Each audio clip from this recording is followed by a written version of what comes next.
guys, it's me Michelle and welcome back sa another Silver Mitchdale adventure. Ngayon maglulup tayo dito sa Northern Luzon, magsisimula tayo dito sa La Union Arc, din mag-stop over tayo sa sikat na tabayan ng mga riders, ang Eagle of the North sa Agu. Ang malaking structure ng Eagle dito sa North sa Agu, La Union. Dadaan din tayo sa Asin Tunnel, both first and second tunnel, at aalamin natin ang story behind these historical tunnels.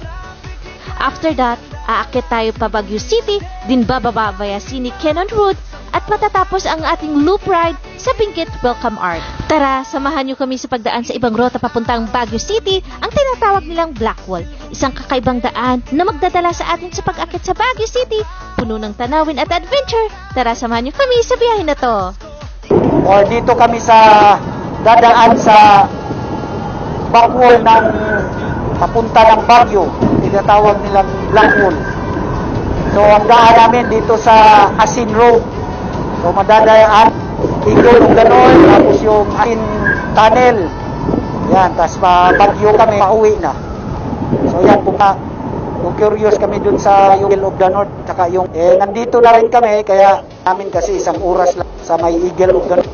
So nakikigil, puntahan natin yun. Tapos ang iyong makina malakas at matatag. yan oh, wow.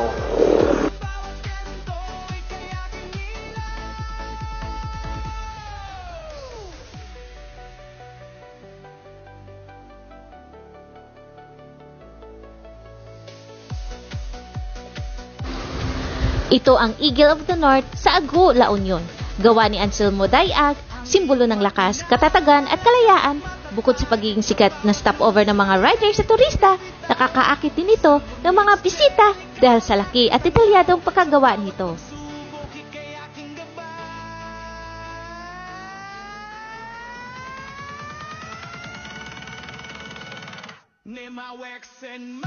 Ikaw ang aking yaman, sa traffic ika'y aking sandala.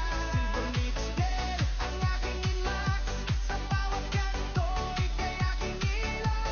Silver Mitchdale, ang aking imax, sa puso ko ika'y laging wagas. Sa bawat biyahe ika'y aking kasama, na maibis ko ikaw ang aking. Ang Eagle of the North. So yun yung napakalaking agila na estatwa. So ngayon, doon naman tayo sa Asin Tunnel. So 47 minutes, doon na tayo sa Asin Tunnel. So ito na yun. Ito na ang Asin Tunnel, First Asin Tunnel at Second Asin Tunnel o kilala bilang Sipitan at Yangit Tunnels. Ito ay matatagpuan sa Tuba, Benguet at may mahalagang bahagi sa kasaysayan ng Pilipinas.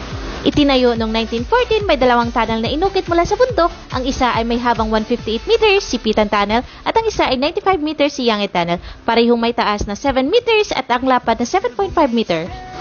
Ang orihinal na layunin nito ay para magsilbing bahagi ng release ng tren na magkukunikta sa Damortes at Baguio City.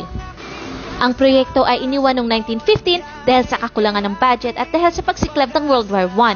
Noong World War II, ginamit ang mga tunnels ng Imperial Japanese Army bilang imbakan at kanlungan sa mga pagbubumba.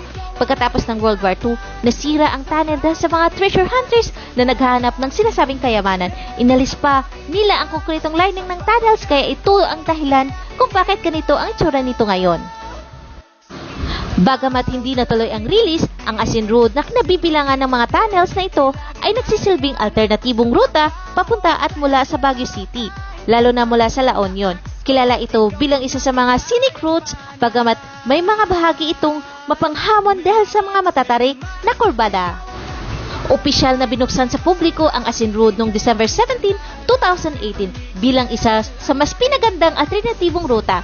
Kaya kapag dadaan ka sa Asin Tunnel, hindi lang ito simpleng lagusan, kundi isang daanan na puno ng kwento mula sa nakaraan at nagkaroon ng iba't ibang gamit sa paglipas ng panahon.